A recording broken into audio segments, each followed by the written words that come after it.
It's been a while since the last episode of Building the Great Ottoman Empire in Europa Universalis V.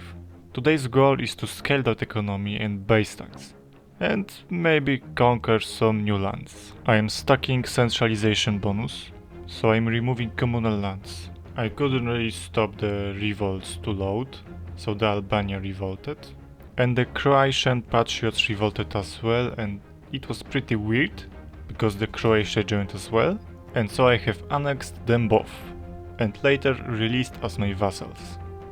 And it was also time to release a vassal in Italy, since it will be way easier to control those lands. Centralization is loading, finally, but I don't like that centralization gives -20 for the subject's loyalty. And maybe I shouldn't take the Croatia, because the coalition formed and declared on me, and without the Egypt's help, it can be hard to win. The one tactic I have to win this war is to catch their smaller stacks like this. Not an interesting battle, they have the quantity advantage, but I have the quality and the rolls advantage. Besides, their front line keeps breaking, and after the line definitely broke, I am inflicting heavy casualties on their side, and that is also one of the most important victories in this war. And after many battles like this one and those shown earlier, the coalition forces were reduced by half. This is really cool and useful event. It basically gives me a chance to construct administration center of Bulgaria, which gives a lot of local proximity cost. Finally piecing the coalition, and I thought to myself, well, I have 6 war scores, so I can take like 20 ducats from that war. So all this mess for 20 ducats. But it is what it is. The win matters the most. Now maybe I can finally prepare for the invasion of Egypt. Maybe. But first I have to clean the borders with Georgia, and they have alliance with Hungary, so I can take the lands from Georgia and take the money from Hungary. Finally the base tax is scaling, look at this graph. My time of peace and development and preparations for the fight against the Mamluks was disrupted by some crusade of the Holy League. And for now it is only the Papal States, and right now it is almost all of the Italy. The first battle against the Crusaders, and I'm crushing them hard. Look at those losses. The plan was to land in Italy, besiege their locations as quickly as possible, and take money from them. I couldn't just make a white peace, because they had about -40 to peace due to the crusade. Plus I wanted those little islands that Genoa and Venice had also. And with the money taken from the Crusaders, I decided that it's time to fund some new towns around the Constantinople. Expand some RGOs and build new buildings. It's time to clean borders with Georgia as well as take some money from Hungary. And they just don't have chance against me. Really weird stuff happened. I was sieging all of those lands, and Hungary peaced out of the war. I don't know why, I don't know how. They couldn't really force peace on me, but they are gone. So I just had to re-roll, save pretty much, and take the full money from them. And now I have the 5k to invest. So I have dealt with Italians, Hungarians, Georgians, Croatians. Maybe it's finally time to go after the Egypt. Or maybe not. I focused on the economy over these past few years, and look at that base tax.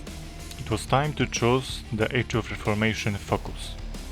And this time I went with the admin focus. I really like that event. The first crusade against Egypt happened, and it is mostly France against Egypt, and I really wonder how the hell France is going to land in Egypt, especially when they have the similar amount of troops.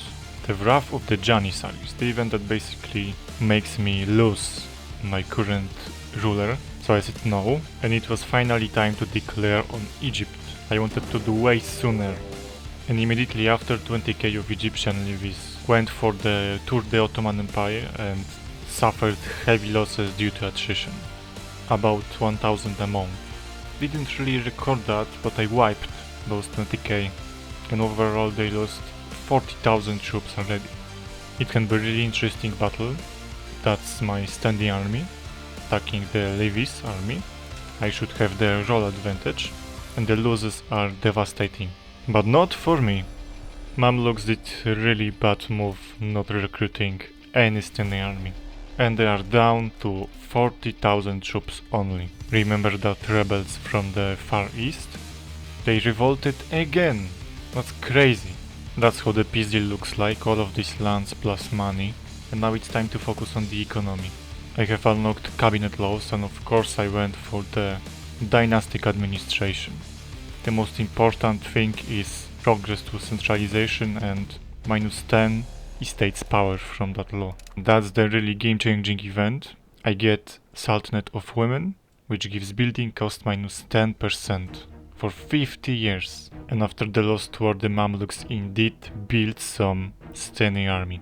But why should I care about that, when I have an army 2.5 times bigger? And the Mamluks indeed landed on my isles again. Some things in Europa Universalis never change. Never. That is one of the most important battles in this campaign ever.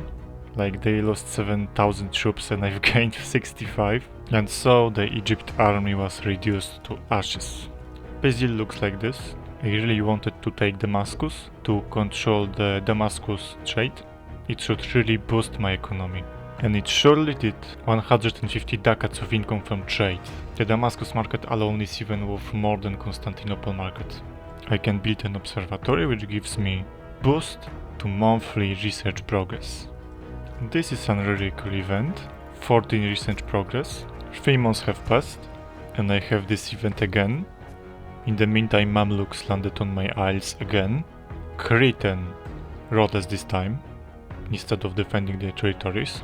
Another one innovations event. 4 years has passed and I have already event to destroy an observatory. And of course I cannot destroy it. It is too valuable. So instead I have to lose 12 stability. It hurts, but it is still better than losing observatory. And the third peace deal with Mamluks looks like this. I have accepted Levantine culture before and now it is time to accept Lower Egyptian culture as well. Look at those poor Mamluks. They are getting kicked by some tribe of Subay. Look at that weird situation over here. I cannot peace the Mamluks even though I have 92% of the war score and pretty much destroyed their whole nation. They have -90. Like, why should I care? Their nation would be too fractured.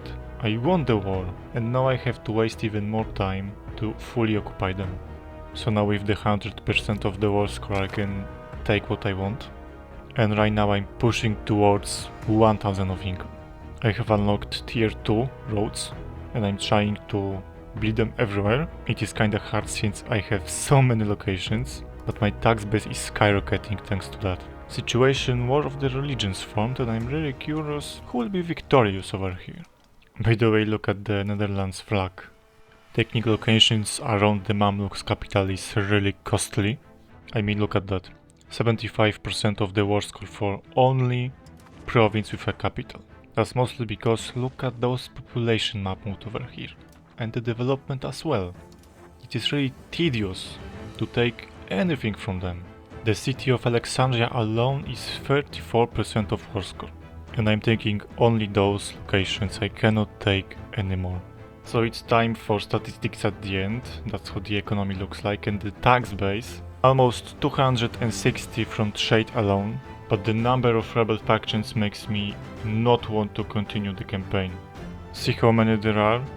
And when they rebel and I defeat them, the bar starts loading again. And so I had to micromanage to make them not load. And it is really tedious. We've got over 26 million people in the country. That's how the cultures look like. The Turkish culture is dominating, but we have a lot of accepted cultures. You can clearly see the Turkish culture spreading across whole Anatolia and almost all of the Balkans. The development map mode looks really bad, to be honest. The only development I see is in Egypt and some of the cities like Constantinople. That's the market map mode and how they look like. And that's the road map mode. You can clearly see that I wanted to build roads everywhere, but I didn't have enough money. But that's the proximity map mode. The best looking map mode right now, I think, and the control map mode. Both map modes looking really good. And one of the best looking map modes, the integration map mode, almost everything is green as it should be. And that's how the values look like. You can clearly see the heavy push towards innovative and centralization. The rest didn't matter for me that much, but it's more or less what I wanted. Except the traditional economy, I think the capital economy is way better. And this is what the borders I managed to reach in less than 300 years look like. It is kinda shame I couldn't really take much more from the Mamluks, but the constant micromanaging of the rebel factions is really tedious.